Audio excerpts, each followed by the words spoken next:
And the title of this mini podcast is Action Only Happens Now. Verbs are the action words of the English language. They move things along. Verbs also have tenses, past, present, future. And that reminds me of a story. Back in the 1970s, I was offered a radio job in St. Louis by a man I eventually came to loathe. But I have to give him props. He did share one useful piece of advice. He told me my on-air performance would improve with one small adjustment. Use action verbs. For example, a morning DJ may say something like, WXYZ, the home of the hits. If you're having trouble popping out of bed this morning, here's my way of helping you. A song by Stark Naked and the Car Thieves on WXYZ. His version?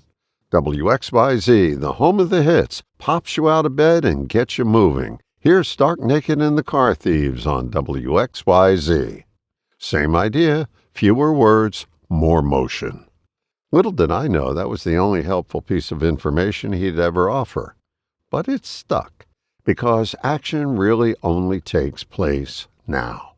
If I say, I raked the leaves last fall, that doesn't help the pile sitting on my lawn today. That action happened then. Now it's just a memory. And if I say, I'm going to start an exercise program, that sounds good, but the action is parked somewhere in the future. Funny thing is, our mind often acts like we've already done something just because we said we would. So how many of the verbs in your life live in the past or the future? Because action only happens in the present tense. One of my least favorite phrases is, I tried that. First of all, the word try barely commits to action.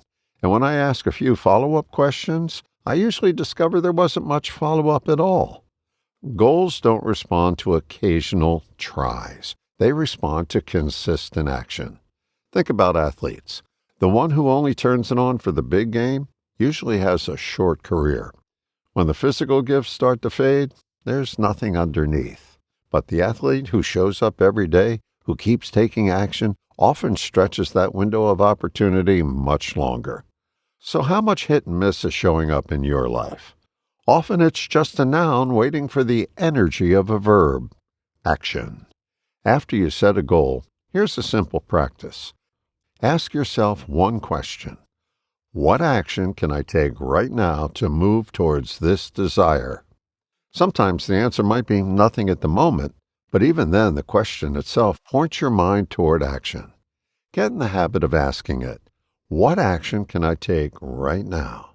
You may be surprised how often something small and useful comes to mind. So go ahead, give it a spin right now.